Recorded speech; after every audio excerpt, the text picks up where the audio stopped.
দীর্ঘ ছুটির পর আবারও কর্মব্যস্ত রাজধানী। খুলেছে অফিস, আদালত, কারখানা। আজও ঢাকায় ফিরছেন অনেকে। ৬ জেলায় সড়ক দুর্ঘটনায় পুলিশ সহ নিহত ৭। করোনার নতুন ধরনের বেশি ঝুঁকিতে শিশু, বয়স্ক ও অন্য রোগে আক্রান্তরা। পরীক্ষা ও টিকা দেওয়ার ক্ষেত্রে অগ্রাধিকারের পরামর্শ। মহামারীর রূপ নেয় বরগুনায় ডেঙ্গু আতঙ্ক।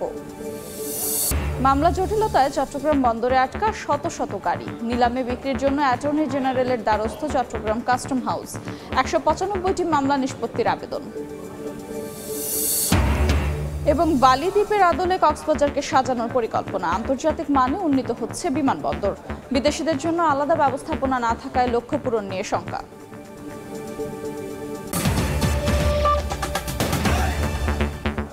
বাংলা সভার সঙ্গে আছেন আফরোজা মৌটুসী। টানা 10 দিন ঈদের ছুটি কাটিয়ে আবারও সচল হয়ে উঠেছে শিল্পাঞ্চলগুলো। সকাল থেকেই দলে দলে কর্মস্থলে যোগদান শ্রমিকরা। তবে প্রথম দিন উৎপাদন কাজে শতভাগ শ্রমিকের উপস্থিতি না থাকলেও 2-1 দিনের মধ্যে তা স্বাভাবিক হয়ে যাবে বলে জানিয়েছে কর্তৃপক্ষ। রোববার ভোরের আলো ফুটতেই কর্মব্যস্ত হয়ে উঠেছে শিল্পাঞ্চলের কারখানাগুলো। প্রাণচাঞ্চল্য দেখা দিয়েছে কারখানা পাড়ায়। ঈদের টানা 10 দিন ছুটি শেষে আবারও গাজীপুর, সাভার, আশুলিয়া, নারায়ণগঞ্জ সহ কারখানাগুলোতে শুরু হয়েছে উৎপাদন। এর আগে শনিবারে বেশ কিছু প্রতিষ্ঠানে উৎপাদন শুরু হয়। শিল্প পুলিশ জানায় 3 ধাপে ছুটি কার্যকর হওয়ায় ধারাবাহিকভাবে খুলবে প্রতিষ্ঠানগুলো। সে হিসেবে বন্ধ থাকা কারখানাগুলো খুলবে সোমবার। এদিকে বাধাহীন যাত্রা ও বেতন বোনাস নিয়ে ঝামেলা না থাকায় সন্তুষ্টি প্রকাশ করেছেন পোশাক শ্রমিকরা। উৎসবমুখর পরিবেশে কাজে যোগ দিতে দেখা গেছে তাদের। শিল্প পুলিশের পক্ষ থেকেও নেওয়া হয়েছে বিশেষ ব্যবস্থা। ঈদের প্রথম খুলছে, ভালো একটা মনের ভাব নিয়ে যাইতেছি। ফ্যামিলির সাথে অনেক আনন্দ আমরা পাইছি। ছোট বড় মিলিয়ে গাজীপুরে 22 শতাধিক, সাভার ও আশুলিয়া শিল্পাঞ্চলে প্রায় 9 শতাধিক এবং নারায়ণগঞ্জের প্রায় 1200 পোশাক কারখানার বেশিরভাগগুলোতে শুরু হয়েছে উৎপাদন কার্যক্রম।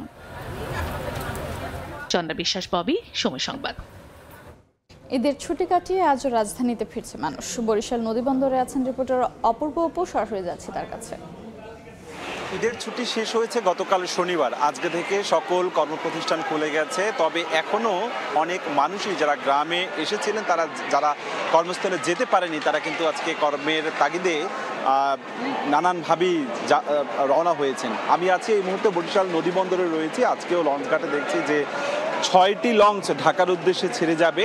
রাত 8:30টার পরপর এই লঞ্চগুলো ছাড়বে ঢাকার উদ্দেশ্যে। 8:30 থেকে 9টার মধ্যে এক এক করে লঞ্চ 6টি ছাড়বে। গতকালকে গিয়েছিল ঢাকার উদ্দেশ্যে 12টি লঞ্চ। তবে আজকে যাত্রীচাপ যেহেতু কম রয়েছে, সেজন্য 6টি লঞ্চ ঢাকার উদ্দেশ্যে যাবে। কিছুক্ষণ আগে বিআইডব্লিউটি এর কর্মকর্তারা বলেছেন যে গতকাল কি মূলত শেষ হয়ে গেছে যাত্রীচাপ, তবে আজকে বা আগামীকালকে পর্যন্ত এরকম কিছুটা থাকবে যাত্রী যারা নানানভাবে নানান কারণে যেতে পারেনি, তারা এখন ঢাকার উদ্দেশ্যে বা তার নিজ গন্তব্যে যাবেন।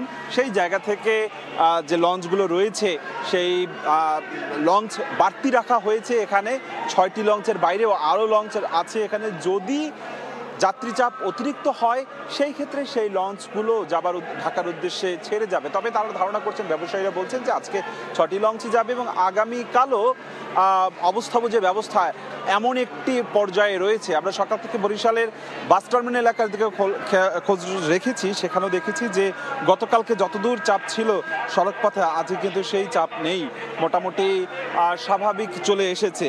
এবং এই যে যাত্রীরা আসছে, এখন বাজে বিকেল 6টা বাজে, এই যাত্রীরা আসলে এক এক করে এখন লঞ্চে উঠছে।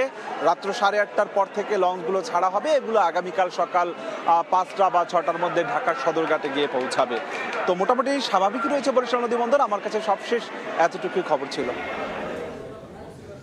সরাসরি যুক্ত ছিলাম বরিশাল নদীবন্দরে। করোনার নতুন ধরনের সবচেয়ে বেশি ঝুঁকিতে রয়েছে শিশু, বয়স্ক ও অন্যান্য রোগে আক্রান্তরা। হাসপাতাল ঘুরে দেখা গেছে ভর্তি রোগীদের বেশিরভাগই ডায়াবেটিস, কিডনি সহ অন্যান্য জটিলতায় ভুগছেন। বিশেষজ্ঞরা বলছেন এখনও আতঙ্কিত হওয়ার মতো পরিস্থিতি তৈরি হয়নি, তবে যারা অন্যান্য সমস্যায় ভুগছেন তাদের নিতে হবে বাড়তি যত্ন। করোনা পরীক্ষা ও টিকা দেওয়ার ক্ষেত্রেও তাদের অগ্রাধিকার দিতে হবে। মনির হোসাইনের রিপোর্ট। হঠাৎ আবারও করোনার চোখরাঙানিতে বাড়ছে আতঙ্ক। জনসমাগম স্থলে মাস্ক পরা সহ স্বাস্থ্যবিধি মেনে চলতে নির্দেশনা দিয়েছে স্বাস্থ্য অধিদপ্তর। চিকিৎসকরা বলছেন এখনও ভয়াবহ পরিস্থিতি তৈরি না হলেও করোনার নতুন ধরনে ঝুঁকিতে আছেন বয়স্ক সহ নানা ধরনের শারীরিক জটিলতায় ভোগা ব্যক্তিরা। রাজধানীর মহাখালীর ডিএনসিসি কোভিড-19 ডেডিকেটেড হাসপাতালের চিত্রও একই কথা বলছে। ভর্তি আছেন 14 জন রোগী, যাদের বেশিরভাগই আগে থেকে ভুগছেন অন্যান্য সমস্যায়। যে রোগীর আগের থেকে ডায়াবেটিস, প্রেশার বা কিডনির সমস্যা এগুলো আছে, এরা বেশি আক্রান্ত হচ্ছে এবং অসুস্থ বেশি তারাই হচ্ছে। আমাদের কিন্তু একজন পেশেন্ট রয়েছে যার কিন্তু কিডনির সমস্যা রয়েছে এবং সে কিন্তু তাকে আমাদের অক্সিজেন দিতে হচ্ছে। So still it is applicable যে যারা কোমরবিড অন্যান্য রোগে আক্রান্ত তাদের কিন্তু এই রোগটা সিভিয়ার হওয়ার সম্ভাবনা রয়েছে। বিশেষজ্ঞরাও বলছেন যাদের আগে থেকে ডায়াবেটিস, কিডনি সহ অন্যান্য জটিলতা রয়েছে তাদের বাড়তি যত্ন নিতে হবে। করোনা পরীক্ষা ও টিকা দেওয়ার বিষয়েও অগ্রাধিকার দেওয়ার পরামর্শ তাদের। যারা ঝুঁকিপূর্ণ বয়সের, 60 বছরের বেশি বয়স হয়ে গেছে, যারা আগে থেকে ডায়াবেটিস, উচ্চ রক্তচাপ, অ্যাজমাতে ভুগছে, ক্যান্সার আছে, কিডনি সমস্যা আছে, তাদেরকে অবশ্যই যত্ন নিতে হবে। তারা যে বাইরে গেলে যেন মাস্কটা পরে। টেস্ট করে আগে কনফার্ম হতে হবে যে আসলে আমরা এই নতুন সাব ভেরিয়েন্টে আক্রান্ত কিনা। যদি হয়ে থাকে তাহলে ডাক্তারের পরামর্শ নিতে হবে। আতঙ্ক ছড়াচ্ছে ডেঙ্গুও। এরই মধ্যে ছড়িয়ে পড়েছে 58 জেলায়। বরিশাল বিভাগে সংক্রমণ সবচেয়ে বেশি। প্রতিদিনই বাড়ছে আক্রান্তের সংখ্যা ও মৃত্যু। মনির হোসাইন, সময় সংবাদ, ঢাকা। এদিকে বরগুনায় ডেঙ্গু মহামারী আকার ধারণ করেছে। জেলায় এখন পর্যন্ত 1759 জন আক্রান্ত হয়েছেন, যা দেশের মোট আক্রান্তের 60%। আর এখন পর্যন্ত এই জেলায় ডেঙ্গু আক্রান্ত হয়ে মারা গেছেন 16 জন। সারা দেশে ছড়িয়ে পড়েছে ডেঙ্গু। সবচেয়ে বেশি রোগী বরিশাল বিভাগে, আর এই বিভাগের বরগুনা জেলাকে রেড জোন ঘোষণা করেছে স্বাস্থ্য বিভাগ। বরগুনায় 241 জন ডেঙ্গুতে আক্রান্ত হয়ে হাসপাতালে চিকিৎসা নিচ্ছেন। এর মধ্যে বরগুনা জেনারেল হাসপাতালে রোববার সকাল পর্যন্ত 219 জন ডেঙ্গু রোগী ভর্তি আছেন। রোগীর চাপ সামলাতে হিমশিম অবস্থা হাসপাতাল কর্তৃপক্ষের। স্যালাইন সংকট দূর হলেও দেখা দিয়েছে পরীক্ষা নিরীক্ষার কিট সংকট। এতে NS1 এবং CBC টেস্ট বন্ধ রয়েছে। বাধ্য হয়ে বেসরকারি ক্লিনিকে টেস্ট করাতে হচ্ছে রোগীদের। এতে বিপাকে পড়েছেন তারা। সমস্ত শরীর ব্যথা করে, বুকে ব্যথা, মাথা ব্যথা করে। রোগীর অনেক চাপ, দেখা যাচ্ছে তিলঠাই নাই। 4টা টেস্ট করা হয়, তাই আমাকে 2টা এখানে করা হয় আর 2টা বাইরে করা হয়। বাহির থেকে করছি যে ক্লিনিকগুলো আসলে মানহীন ক্লিনিক। এই ক্লিনিকগুলো থেকে যে টেস্ট হচ্ছে এই রিপোর্টগুলো কতটা অথেন্টিক এটা আমরা নিশ্চিত না। চিকিৎসকরা বলছেন মশক নিধন কার্যক্রম ত্বরান্বিত না হওয়ায় বেড়েই চলেছে ডেঙ্গু আক্রান্তের সংখ্যা। আবর্জনা কিংবা এই যে বরগুনা শহরের যে ড্রেনেজ ব্যবস্থাপনা কিংবা পৌরসভার যে কার্যক্রমটুকু যদি মশক নিধনের ক্ষেত্রে আরেকটু জোরদার হতো, আশানুরূপ হতো, তাহলে আমরা যদি প্রতিরোধ করতে পারতাম এডিস মশার বংশবিস্তারকে, তাহলে হয়তোবা আমাদের এত রোগী আসত না।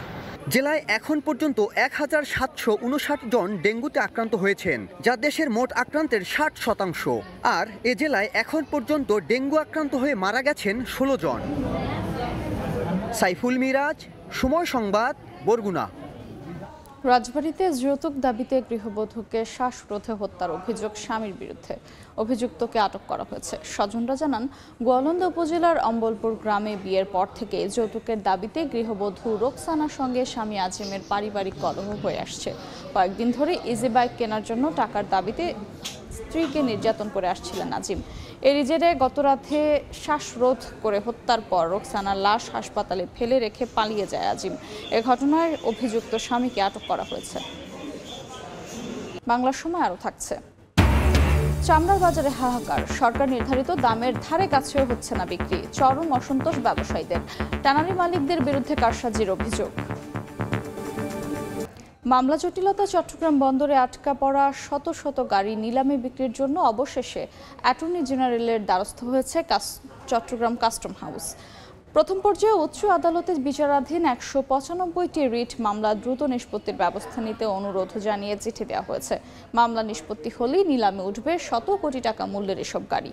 সাক্ষাৎকার ক্যামেরায় বিস্তারিত জানাচ্ছেন কমল দে। সবশেষ ফেব্রুয়ারি মাসের নিলামে সর্বোচ্চ দরদাতার কাছে 20টি গাড়ি বিক্রির প্রক্রিয়া চূড়ান্ত হলো। 19টি গাড়ির বিরুদ্ধে উচ্চ আদালতে রিট হওয়ার কারণে পুরো প্রক্রিয়া আটকে যায়। বিক্রি হয়েছে মাত্র 1টি গাড়ি। শুধু এই 19টি মামলা নয়, আমদানি সংক্রান্ত নানা জটিলতায় বন্দরের শেডে শত শত গাড়ি আটকা পড়ে আছে। বিচারাধীন মামলার কারণে নিলামে বিক্রি করতে না পারায় চলাচল অনুপযোগী হয়ে পড়ছে এসব গাড়ি। আমদানিকারক আইনের আশ্রয় নেয়, আইনের আশ্রয় নিয়ে এই আইনি জটিলতার মারফেসে ফেলে দীর্ঘদিন পরে থাকতে থাকতে এক পর্যায়ে দেখা গেলো গাড়িটার আয়ুষ্কালও শেষ, গাড়িও শেষ, মধ্যখানে বাংলাদেশের টাকাগুলো নষ্ট। এই অবস্থায় বিচারাধীন মামলা দ্রুত নিষ্পত্তির ব্যবস্থা নিতে অ্যাটর্নি জেনারেল কার্যালয়ে দ্বারস্থ হয়েছে চট্টগ্রাম কাস্টম হাউস। বন্দরের অভ্যন্তরের শেডে 12 থেকে 15 বছরের পুরাতন 195টি গাড়ির বিরুদ্ধে দায়েরকৃত মামলা প্রথম পর্যায়ে নিষ্পত্তির আবেদন জানানো হয়েছে। এসব গাড়ি বিক্রি করে অন্তত 80 কোটি টাকা রাজস্ব আদায় করার লক্ষ্যমাত্রা নিয়েছে চট্টগ্রাম কাস্টম হাউস। কমিশনার মহোদয় বিজ্ঞ অ্যাটর্নি জেনারেল কার্যালয়ের মাধ্যমে এইগুলো নিষ্পত্তির ব্যবস্থা গ্রহণ করছে। তো এইগুলো যদি নিষ্পত্তি হয়, দ্রুত নিষ্পত্তি হলে আমরা এইগুলা যদি নিলামে তুলতে পারি তাহলে সরকার একটু বড় রাজস্ব এখান থেকে পাবে। আইনি বাধ্যবাধকতা যেমন মামলা নিষ্পত্তিতে দীর্ঘসূত্রিতা সৃষ্টি করছে, অন্যদিকে নিলামযোগ্য শত শত গাড়ি বন্দরের গুরুত্বপূর্ণ স্থান দখল করে থাকায় এই নিয়ে দুপক্ষের মধ্যে চিঠি চালাচালিও হয় নিয়মিত। তারপরও আসছে না জটিলতার সমাধান। আদালত যেভাবে রায় দেয় সেভাবে আমরা করলে, আদালত যদি বলে যে এইগুলো করে ধ্বংস করতে হবে, সেক্ষেত্রে আমরা ধ্বংস কার্য এগুলো আমার পোর্টটা তো খালি হচ্ছে, আলটিমেটলি তো পোর্টের সক্ষমতা বাড়বে। মামলা জটিলতায় নিলামে বিক্রি করতে ব্যর্থ হয়ে অন্তত 74টি গাড়ি কেটে টুকরো করে ভাঙারি হিসেবে বিক্রি করতে বাধ্য হয়েছিল চট্টগ্রাম কাস্টম হাউস। বিদেশ থেকে আমদানি করা এসব গাড়ি আটকে থাকার ক্ষেত্রে আমদানি জটিলতা যেমন রয়েছে তেমনি রয়েছে আইনি মারপ্যাচ। আর এর ফলে যেমন সরকার রাজস্ব হারাচ্ছে, ঠিক তেমনি বিদেশে চলে গেছে গাড়ির আমদানি মূল্য হিসেবে পরিশোধিত শত শত কোটি মার্কিন ডলার। কমল দে, সময় সংবাদ, চট্টগ্রাম। বাংলা সময় আরও থাকছে। ঈদের ছুটিতে চাঙ্গা মৌলভীবাজারের পর্যটন খাত। 10 দিনে ভ্রমণ করেছেন 1 লাখের বেশি পর্যটক। যোগাযোগ ব্যবস্থার আধুনিকায়নে পর্যাপ্ত উদ্যোগ না থাকার আক্ষেপ। সাতক্ষীরায় আওয়ামী লীগের সংরক্ষিত নারী আসনের সাবেক সংসদ সদস্য রিফাত আমিনের বাসা থেকে অস্ত্র ও মাদক উদ্ধার করেছে সেনাবাহিনী। আটক করা হয়েছে একজনকে। সাতক্ষীরা সেনা ক্যাম্প জানায় দুপুরে শহরের মঞ্জিদপুরে রিফাত আমিনের বাড়িতে অভিযান চালানো হয়। টের পেয়ে দ্বিতীয় তলা থেকে লাফিয়ে পালানোর চেষ্টা করে রিফাত আমিনের ছেলে রুমন। এতে পায়ে আঘাত পায় তিনি। পরে তাকে আটক করা হয়। জব্দ করা হয় একটি রাইফেল, 300 পিস ইয়াবা, মদসহ নানা সরঞ্জাম। ওই সাবেক নারী সংসদ সদস্য বর্তমানে আমেরিকায় তার বড় ছেলের বাসায় আছেন। বগুড়ায় উপপরিদর্শক সহ 2 পুলিশ সদস্যকে ছুরিকাঘাত করে পালিয়েছে সাজাপ্রাপ্ত এক আসামি। পুলিশ জানায় সদরের বড় কুমিরা মাটিয়ালপাড়া এলাকায় বাসিন্দা মুরাদুজ্জামান নিশানের একটি মামলায় 1 বছরের সাজা হয়। পলাতক থাকায় তার বিরুদ্ধে গ্রেফতারি পরোয়ানা জারি করা হয়। উপশহর পুলিশ ফাঁড়ির সহকারী উপপরিদর্শক জাহাঙ্গীর আলম কনস্টেবল মানিকুজ্জামানকে নিয়ে পলাতক আসামি নিশানকে ধরতে সকালে তার বাড়িতে যায়। এ সময় হঠাৎ নিশান অতর্কিতভাবে 2 পুলিশ সদস্যকে এলোপাতাড়ি ছুরিকাঘাত করে পালিয়ে যায়। আহত 2 পুলিশ সদস্যকে বগুড়া শহীদ জিয়াউর রহমান মেডিকেল হাসপাতালে ভর্তি করা হয়েছে। পরে সেনাবাহিনীর একটি টিম ঘটনাস্থল পরিদর্শন করে। কোল্ড স্টোরেজের ভাড়া বৃদ্ধির প্রতিবাদে রাজশাহীতে সমাবেশ করেছে কৃষকরা। সকালে পবা উপজেলার বায়া এলাকায় এই সমাবেশ করা হয়। এ সময় তারা বলেন, প্রতি কেজি আলু সংরক্ষণের জন্য আগে 4 টাকা ভাড়া দিতে হতো, সম্প্রতি তা বৃদ্ধি করে 7 টাকা করেছেন কোল্ড স্টোরেজের মালিকরা। হঠাৎ করে হিমাগারের ভাড়া বাড়িয়ে দেয় ব্যাপকভাবে তারা লোকসানের মুখে পড়বে বলে জানান চাষিরা। এর আগে কৃষকদের আন্দোলনের মুখে ভাড়া কমানোর আশ্বাস দিলেও তা বাস্তবায়ন হয়নি। হিমাগারের ভাড়া কমানো না হলে কঠোর কর্মসূচির হুঁশিয়ারি দেন তারা। গোপালগঞ্জে 193টি কাঁচা পাকা অবৈধ স্থাপনা উচ্ছেদ করা হয়েছে। সকালে কোটালীপাড়ার ঘাগর বাজারে নির্বাহী ম্যাজিস্ট্রেট রাসেল মুন্সি ও প্রবীর কুমার বিশ্বাসের নেতৃত্বে অভিযান চালায় যৌথ বাহিনী। এ সময় জেলা পরিষদ, পানি উন্নয়ন বোর্ড এবং সড়ক ও জনপথ বিভাগের জায়গায় মোট 193টি কাঁচা পাকা অবৈধ স্থাপনা উচ্ছেদ করা হয়।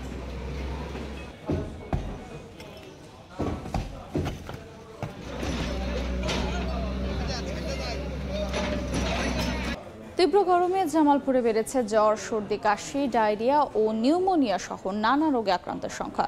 সদর হাসপাতালে শয্যা সংকটের চিকিৎসা চলছে মেঝেতেও। রোগীর চাপ সামলাতে হিমশিম অবস্থা চিকিৎসা সংশ্লিষ্টদের। অধিক তাপমাত্রা ও আর্দ্রতায় বাড়ছে রোগবালাইয়ে আক্রান্তের সংখ্যা। বাড়িতে চিকিৎসার সঙ্গে হাসপাতালেও ভর্তি হচ্ছেন অসংখ্য রোগী।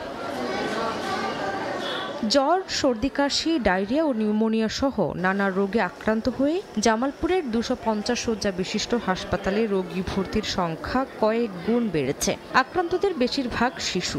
শয্যা সংকটে চিকিৎসা চলছে মেঝেতেও। অতিরিক্ত ঠান্ডা থেকে, গরম থেকে, নিউমোনিয়া পর আমাকে হসপিটালে ভর্তি দিছে। গরমের কারণে আজ দিন যাবত অসুস্থ, জ্বর, ঠান্ডা, কাশি। হাসপাতালে আসেও দেখি অনেক লোকজন গরমে অতিষ্ঠ। অতিরিক্ত গরমের কারণে এরকম হয়ে গেছে নিউমোনিয়া। কয়েকদিন ধরে জ্বর, হাসপাতালে ভর্তি করাইছি, ডাক্তার প্রাথমিকভাবে দেখে গেছে। চিকিৎসকরা জানান হঠাৎ রোগীর চাপ বেড়ে যাওয়ায় হিমশিম অবস্থা সেবা সংশ্লিষ্টদের। পুষ্টিকর খাবার গ্রহণ ও স্বাস্থ্যবিধি মেনে চলার পরামর্শ তাদের। যে বাচ্চাগুলো 6 মাসের বেশি তাদেরকে মাঝে মাঝে গা মোছাইয়া দেওয়া, তারপর হইতেছে বুকের দুধের পাশাপাশি অন্যান্য পারিবারিক খাবারের পাশাপাশি একটু পানি অথবা তরল খাবারটা একটু বেশি বেশি দিতে হবে এবং পরিষ্কার পরিচ্ছন্ন পানি। জামালপুর 250 শয্যা বিশিষ্ট হাসপাতালে চিকিৎসা নিচ্ছেন 600 রোগী। সময় সংবাদ, জামালপুর। সরকার নির্ধারিত দামে চামড়া বেচাকেনার নির্দেশনা থাকলেও মাঠ পর্যায়ে তার কোনো প্রতিফলন নেই। ময়মনসিংহের শম্ভুগঞ্জ চামড়ার হাটে এবারও চামড়া নিয়ে হতাশ ব্যবসায়ীরা। তাদের অভিযোগ, সরকার দাম নির্ধারণ করে দিলেও সেই দামের ধারে কাছেও নেই বিক্রি। সিন্ডিকেট তৈরি করে কম দামে চামড়া কিনছেন ট্যানারি মালিকরা। ন্যায্য দাম না পাওয়ায় বিক্রি না করে চামড়া ফেলে রেখেছেন অনেকেই। পোস্টেনালের ছবিতে উবায়দুল হকের রিপোর্ট। সুনামগঞ্জের ধর্মপাশা থেকে চামড়া বিক্রি করতে এসেছেন ব্যবসায়ী আব্দুর রাজ্জাক। গ্রামে ঘুরে ঘুরে সংগ্রহ করেছেন প্রায় 800 চামড়া। প্রক্রিয়াজাত করে লাভের আশায় শম্ভুগঞ্জ হাটে তুললেও সে আশা মিলিয়ে গেছে মাটিতে। সরকার নির্ধারিত দামের তো প্রশ্নই নেই, ন্যায্য দামেও মিলছে না ক্রেতা। ময়মনসিংহ অঞ্চলের সবচেয়ে বড় চামড়ার হাট শহরতলির শম্ভুগঞ্জে বসেছে ঈদের পর প্রথম হাট। ন্যায্য দাম না পাওয়ায় বাজার জুড়ে ব্যবসায়ীদের মধ্যে অসন্তোষ চরমে। ব্যবসায়ীদের অভিযোগ, সরকার নির্ধারিত দামের ধারে কাছেও নেই বিক্রি। ফলে একদিকে লোকসান, অন্যদিকে বিক্রি না হওয়া চামড়া। দুই দিক থেকেই চাপে পড়েছেন আড়তদার ও খুচরা ব্যবসায়ীরা। 1000 মাল কিনছি, 800, 700, 600। এখন এই চামড়াটা আমরা কই বেচাম, কেডা নিব? সরকার যদি না নেয় আমরা কার কাছে বেচাম? এখন লাভ করাম দূরে কথা, আমরা পুঁজি অর্ধেক তাই না। আমরা যেইটার যেমন দাম ওইভাবেই আমাদের চাহিদা মতো নিচ্ছি আর কি। 100 টাকার দাম 100 টাকায় কিনি, 500 টাকার চামড়া 500 টাকায় কিনি। হাট ইজারাদারের আশা, এবার ঈদ উপলক্ষে 8টি হাটে বিক্রি হবে 1.5 লক্ষাধিক চামড়া। তবে গেলবারের তুলনায় তা অনেকটাই কম বলে জানান তিনি। প্রায় 50,000-এর উপরে চামড়া এখানে বেচাকিনি হবে এবং তা থেকে খাজনা আদায় হবে প্রায় 4 থেকে 5 কোটি টাকার মতো চামড়া বেচাকিনি হবে। এবছর শম্ভুগঞ্জ হাটের ইজারা দিয়ে প্রায় 2.25 কোটি টাকা রাজস্ব আয় করেছে ময়মনসিংহ সিটি কর্পোরেশন। উবায়দুল হক, সময় সংবাদ, ময়মনসিংহ। ঈদুল আজহার দীর্ঘ ছুটিতে মৌলভীবাজারের সব পর্যটন কেন্দ্র ছিল উৎসবমুখর। তীব্র গরম থাকলেও পর্যটকদের আনন্দ ঘাটতি হয়নি। তবে ব্যবস্থাপনা নিয়ে ক্ষোভ রয়েছে দর্শনার্থীদের। এছাড়া পর্যটন শিল্প ও যোগাযোগ ব্যবস্থা আরও উন্নয়নে কোনো পদক্ষেপ না থাকায় আক্ষেপ রয়েছে ব্যবসায়ীদেরও। এ বিষয়ে ব্যবস্থা নেওয়ার আশ্বাস স্থানীয় প্রশাসনের। শাহরুদ্দুর রহমানের পাঠানো তথ্য, মোহাম্মদ ইয়ারুপ আহমেদের ছবি নিয়ে রিপোর্ট। ঈদের দীর্ঘ ছুটিতে মৌলভীবাজারে পর্যটকদের উপচে পড়া ভিড় ছিল। পাহাড়, টিলা, চা বাগান, বিভিন্ন ঝর্ণা, লাউয়াছড়া জাতীয় উদ্যান সহ জেলার প্রতিটি পর্যটন স্পটে ছিল দর্শনার্থীদের আনাগোনা। পুরো ছুটির সময় জেলার সব হোটেল, মোটেল, রিসোর্ট ছিল পূর্ণ। তীব্র গরম থাকলেও পর্যটকদের আনন্দে ছিল না ঘাটতি। সবুজ প্রকৃতির মাঝে সব কষ্ট দূর হয়ে গেছে তাদের। টি গার্ডেন আর বানর দেখছি আমরা, অনেক different experience are great experience America থেকে। শ্রীমঙ্গলের সবুজায়ন এবং উঁচু নিচা টিলা সবকিছু আমাদেরকে মুগ্ধ করেছে। পর্যটন ব্যবসায়ীরা বলছেন, অন্য বছরের তুলনায় এবছর পর্যটকের উপস্থিতি বেশি ছিল। তবে পর্যটন শিল্প ও যোগাযোগ ব্যবস্থা আরও উন্নয়নে কোনো পদক্ষেপ না থাকায় আক্ষেপ তাদের। শ্রীমঙ্গল পর্যটন কেন্দ্র হিসেবে ঘোষণার পর থেকে এই প্রথম এইভাবে ব্যাপক উপস্থিতি দেখলাম আমি পর্যটকদের। এই সরকার এবং আগামী সরকার এই সিলেটকে পৃথিবীর বুকে একটা পর্যটন এরিয়া হিসাবে পর্যটন শিল্প হিসাবে গড়ে তুলবে। এদিকে পর্যটকদের নিরাপত্তায় ছিল কঠোর ব্যবস্থা, আর জেলার পর্যটন শিল্পে বিকাশে উদ্যোগ নেওয়ার আশ্বাস স্থানীয় প্রশাসনের। নির্বিঘ্নে ঘোরাফেরা করতে পারে, তাদের আনন্দ উপভোগ করতে পারে, সেই জন্য আমরা আমাদের টুরিস্ট পুলিশের পক্ষ থেকে ব্যবস্থা নেওয়া হয়েছে। পর্যটকের ব্যবস্থাপনা, সুষ্ঠু ব্যবস্থাপনার জন্য আমরা সংশ্লিষ্ট সকল মহলের সাথে কথা বলেছি, তাদেরকে আমরা চিঠিও দিয়েছি এবং তারা তাদের যথাযথ ব্যবস্থা নিয়েছেন। পর্যটন ব্যবসায়ীদের তথ্য মতে ঈদের 10 দিনের ছুটিতে মৌলভীবাজারে 1 লাখের বেশি পর্যটক এসেছেন। সময় সংবাদ, মৌলভীবাজার। ইন্দোনেশিয়ার বালির আদলে কক্সবাজারকে গড়ে তোলার পরিকল্পনা নিয়েছে কর্তৃপক্ষ। এরই অংশ হিসেবে দেশি বিদেশি পর্যটকদের গেটওয়ে হিসেবে সমুদ্র শহরের বিমানবন্দরকে আন্তর্জাতিক মানে উন্নীত করা হচ্ছে। কিন্তু বিদেশিদের জন্য আলাদা ব্যবস্থাপনা না থাকায় লক্ষ্য পূরণ করতে পারবে না এয়ারপোর্টটি, এমনটি জানিয়ে অংশীজনরা বলছেন বিগত সরকারের ভুল নীতি থেকে বেরিয়ে দরকার সমন্বিত পদক্ষেপ। পাশাপাশি বিদেশিদের জন্য আলাদা জোন করার পরামর্শ বিশেষজ্ঞদের। কাজল আব্দুল্লাহ রিপোর্ট। বিশ্ব পর্যটনের অন্যতম আকর্ষণীয় স্পট ইন্দোনেশিয়ার বালি দ্বীপ, যেখানে প্রকৃতির সঙ্গে মিলিয়ে তৈরি করা হয়েছে দারুণ সব অ্যামিউজমেন্ট পার্ক। বালির আদলে সমুদ্র শহর কক্সবাজারকে গড়ে তুলতে চায় বাংলাদেশ। তাই তো কক্সবাজার বিমানবন্দরকে আন্তর্জাতিক মানে উন্নীত করার প্রকল্প নেয় আওয়ামী লীগ সরকার। প্রকল্পটি ঘিরে নানা অনিয়মের অভিযোগ থাকলেও ইতিমধ্যে দেশি বিদেশি পর্যটকদের এই গেটওয়ের নির্মাণযোগ্য শেষের দিকে। তবে কেন আসবে কক্সবাজারে বিদেশি পর্যটক? কক্সবাজার শুধু এয়ারপোর্ট কিংবা শুধু হোটেল থাকলে আসলে একটা ট্যুরিস্ট ডেস্টিনেশন ডেভেলপ হয়ে গেছে কিংবা হয়ে যাচ্ছে এটা বলার আসলে কোনো সুযোগ নাই। বিগত সরকার অংশীজনদের সঙ্গে কোনো আলোচনা পর্যালোচনা ছাড়াই এক কেন্দ্রিক এয়ারপোর্ট উন্নয়ন প্রকল্প নিয়েছে বলেও অভিযোগ পর্যটন সংশ্লিষ্টদের। আমাদের কারোর সাথে কনসাল্ট করা হয়নি। কক্সবাজার কি এখনো 3 থেকে 4 দিনের ডেস্টিনেশন হতে পেরেছে? কক্সবাজারে কোন ধরনের পর্যটক আসবে, বিদেশিদের জন্য আলাদা জোন তৈরি, বালুকাময় সৈকত কিভাবে সাজানো হবে, সেসব গবেষণায় আধুনিকতা, সুদূর প্রসারী পরিকল্পনা ও টেকসই ব্যবস্থাপনায় জোর দিচ্ছেন বিশেষজ্ঞরা। সেফ আর সিকিউর যদি এনভায়রনমেন্ট তৈরি করা যায়, এই বিচ বালি কেন পৃথিবীর যে কোনো বিচের চেয়ে সুন্দর। কোন ধরনের টুরিস্ট আসলে অ্যাট্রাক্ট করব, যে প্রাত্যহিক লাইফস্টাইল, সেই জায়গাটা আমি কতটুকু মেইনটেইন করতে দিতে পারব। ট্যুরিজম বোর্ড কক্সবাজারের উন্নয়নে মাস্টার প্ল্যান করলেও নতুন করে ডিজাইনিংয়ে হাত দিয়েছে সিডিএ।